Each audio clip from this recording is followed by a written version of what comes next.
안녕하세요. 김성길 목사와 함께하는 GTS 말씀 묵상 시간입니다. 오늘은 세 번째 주간의 마지막 날 묵상입니다. 함께 나누기입니다. 우리가 가지고 있는 것, 알고 있는 것들을 가지고만 있으면 아무 열매를 맺을 수 없죠. 좋은 씨앗이 있으면 뿌려야 결과 열매를 맺게 됩니다. 우리의 가진 것들을 함께 나누기 위한 시간입니다. 먼저는 우리가 듣고 보고 깨닫고 받은 은혜들을 함께 나누는 거죠. 이어서 우리가 바깥 세상에 나가서 우리의 가진 것들을 함께 나눌 수 있는 것이 좋은 열매 맺는 비결입니다. 자, 한 주간 동안 묵상하시느라고 수고들 많이 하셨습니다. 자, 오늘은 이제 끝날 7째 날 함께 나누기 묵상 시작하도록 하겠습니다. 자, 먼저 그림 정리를 해보겠습니다.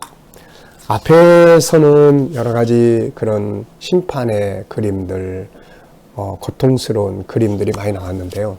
자, 여기서는 참 천국 들어가는 행복한 그림이 실려져 있습니다. 자, 이 그림을 딱 보면 일단은 참 너무 기쁘고 너무 행복합니다.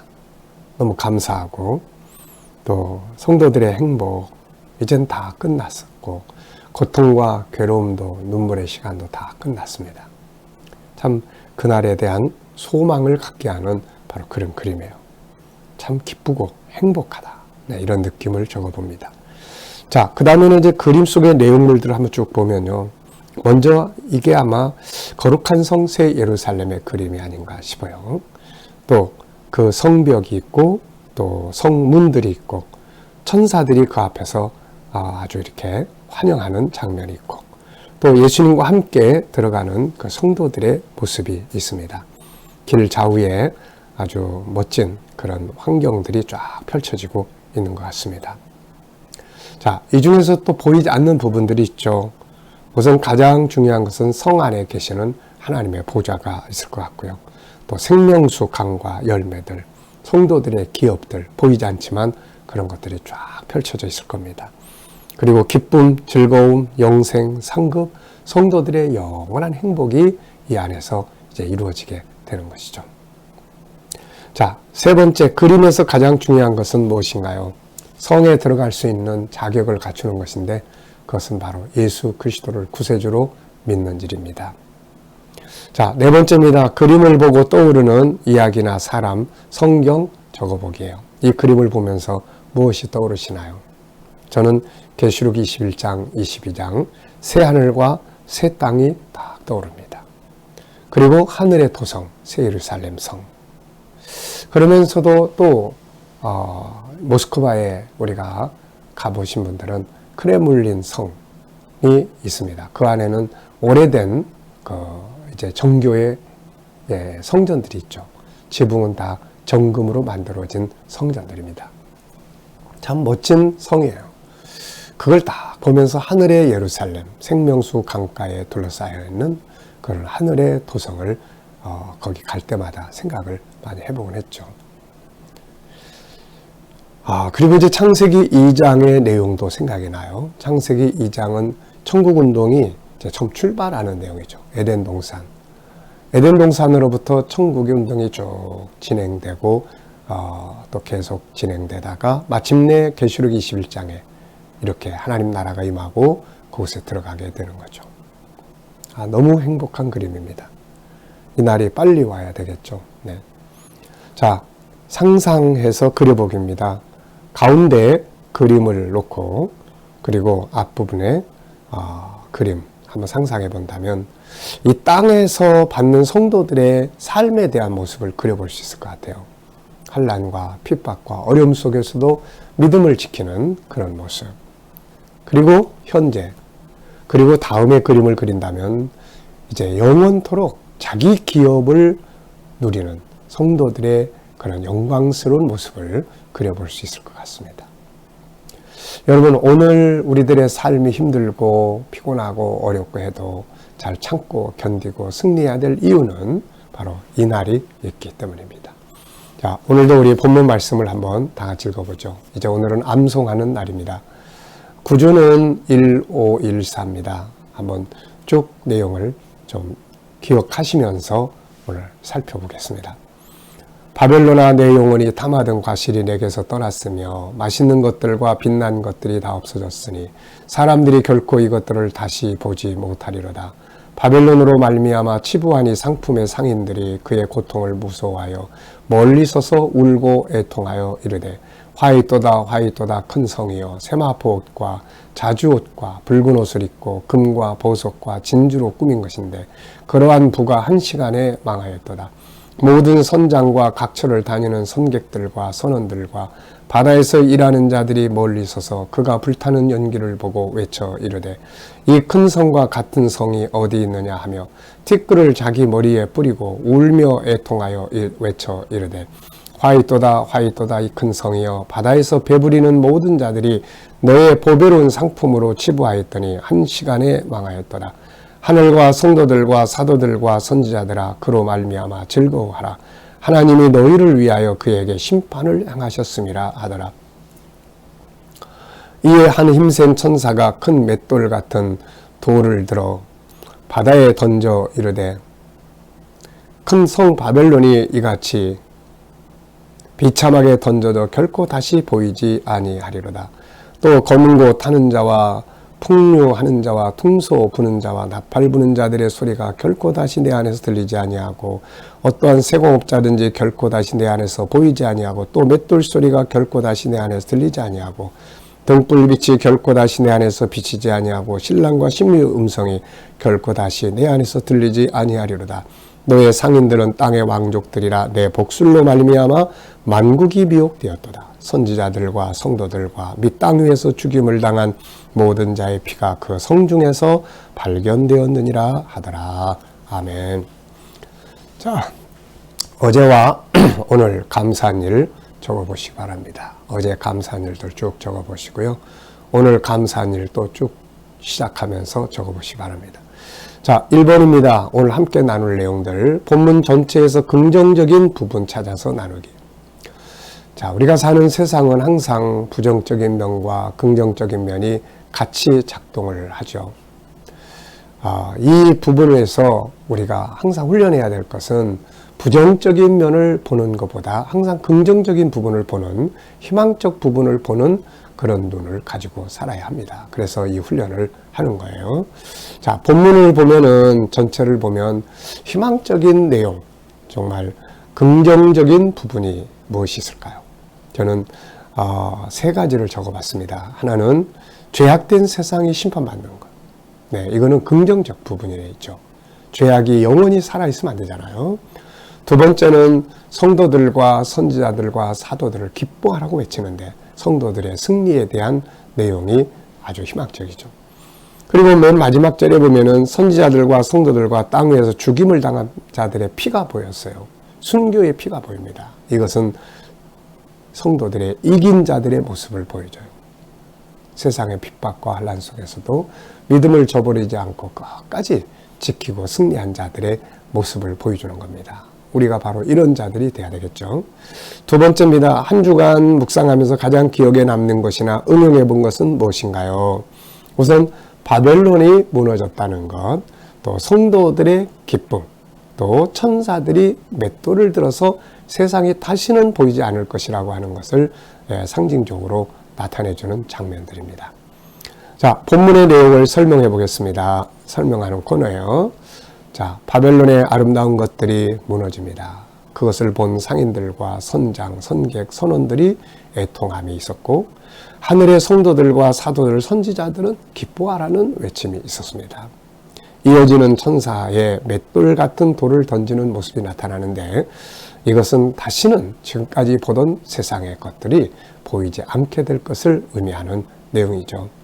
그리고 마지막으로 그 성 안에 성도들과 또 선지자들과 많은 사람들의 그런 피가 보였는데 이것은 성도들의 승리한 모습들, 승리한 성도들의 모습이 있게 남아있다는 것을 보여주는 내용입니다.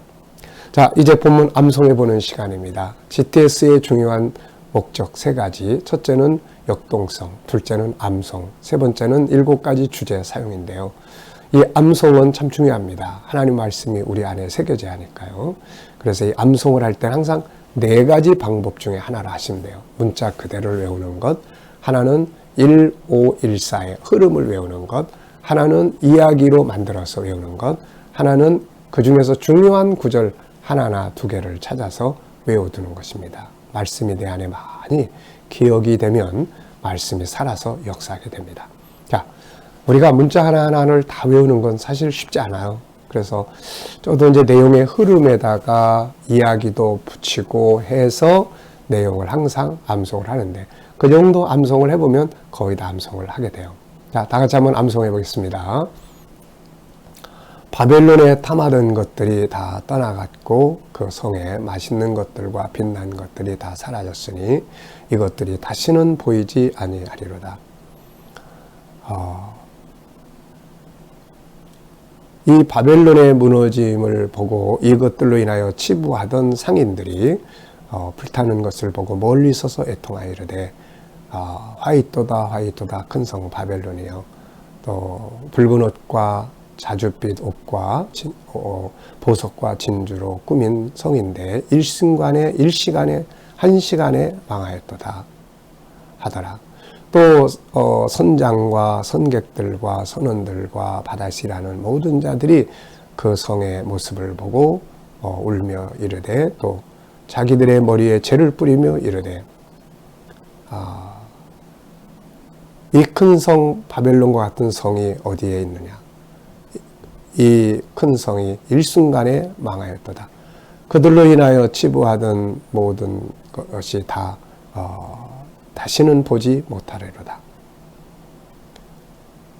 하늘과 성도들과 사도들과 선지자들아 즐거워하라. 이는 너희를 위하여, 하나님이 너희를 위하여 심판을 향하셨음이니라. 또 다른 천사 하나가 맷돌 같은 큰 돌을 바다에 던지며 이르되, 이 성을, 이 큰 성 바벨론을 다시는 보지 아니하리로다.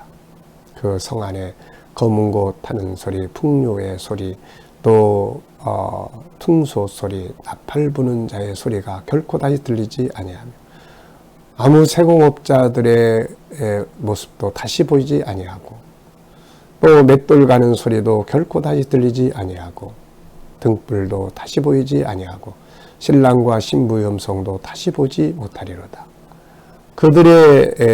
그들과 함께한 자들은 땅의 왕족들이니 그들로 이 미혹에, 그들이 다 이 사치에 미혹되었도다.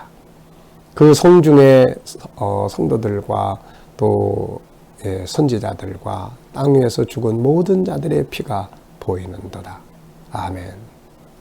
네, 문자 하나하나는 다 그대로 외우지 못하지만 내용의 흐름이 내 안에 이렇게 딱 들어가 있으니까 그 흐름을 쭉 이렇게 묵상할 수가 있게 되는 거죠. 자, 본문 전체에서 가장 중요하다고 생각되는 질문 하나 만들어 봅니다. 전체에 나온 질문들이 많은데 그 중에서 가장 인상적 질문 하나 적어 보십시오. 저는 아름답게 창조되었던 세상, 우리가 창세기 1장을 보면은 하나님의 만물을 창조하시고 보시기에 좋았다고 했잖아요. 이 아름답게 창조되었던 세상이 어떻게 이렇게 불타고 망해버리게 되었는가? 그 이유는 그 성 안에 타락한 인본주의 정신, 음녀가 자리 잡고 있기 때문입니다. 오늘 우리 성도들은 이런 데서 벗어나서 하늘의 영광을 기업으로 누리게 될 후사들인 것을 알고 힘들어도 믿음의 길을 잘 가야 될 것입니다. 자, 오늘은 뒷페이지를 한번 보시면은 공동체에서 나눔을 위한 내용인데요. 자, 1번, 2번은 함께 나누시고 3번은 내용 정리입니다. 자, 성경의 구조에 대해서 계속 우리가 이야기를 했죠. 성경은 시작과 끝이 있고 시작 부분은 창세기 1, 2, 3, 4장, 끝 부분은 계시록 17장부터 22장까지입니다.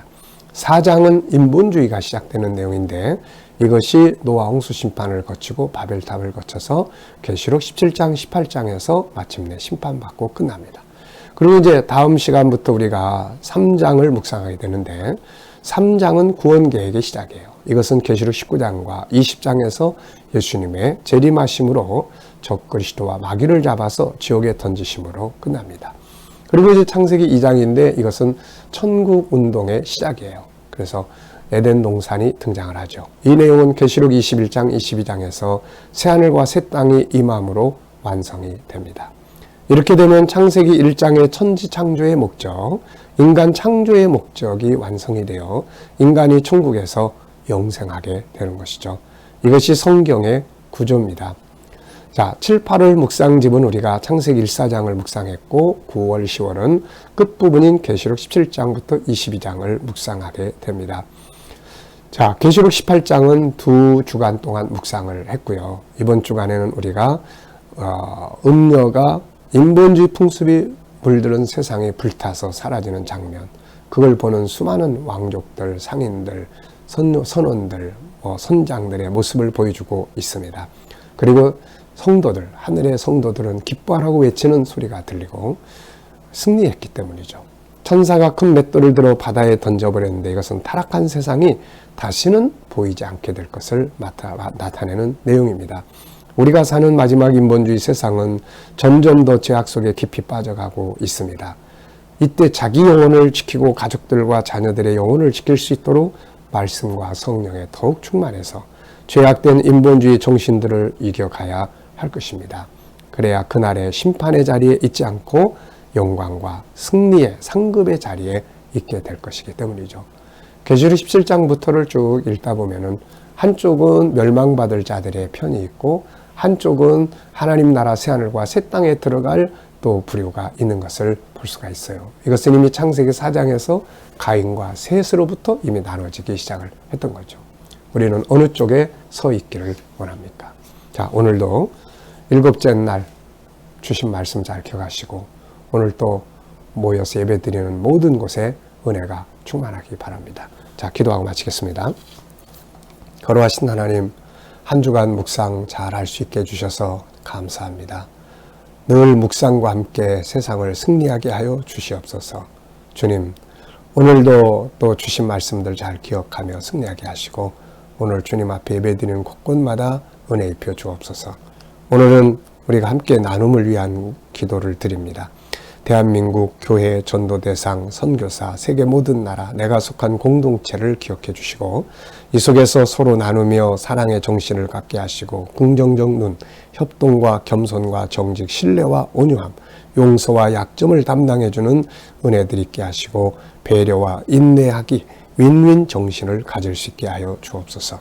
주님, 오늘도 우리 자녀들과 친척들, 이웃들 중에 믿지 않는 자들 다 주께 돌아와 구원받게 하여 주시고 오늘도 우리 자녀들과 성도들 모여서 예배드리는 곳마다 또 저희들 흩어져 있는 곳마다 코로나로부터 안전하게 지켜 주시옵시고 또 하나님 저희들이 가지고 있는 직장과 사업장들이 늘 형통하게 하시며 기계가 아닌 창조적 삶을 살게 하여 주옵소서. 새로운 일터를 구하는 자들에게는 좋은 일터들이 예비되게 하여 주시고 질병에서 치료받는 모든 성도들에게는 모든 질병에서 자유하게 하여 주옵소서. 오늘도 이 나라와 민족 붙들어 주시고 이 땅에서 코로나가 속히 소멸되게 하여 주시며 이 나라의 지도자들은 지혜와 명철을 가지고 나라를 바르게 이끌어가게 하여 주시고 오늘도 온 세계 곳곳에 있는 선교사님들과 저들의 사역 가운데 은혜 입혀 주시고 함께하여 주옵소서. 감사하며 예수님의 이름으로 기도하옵나이다. 아멘.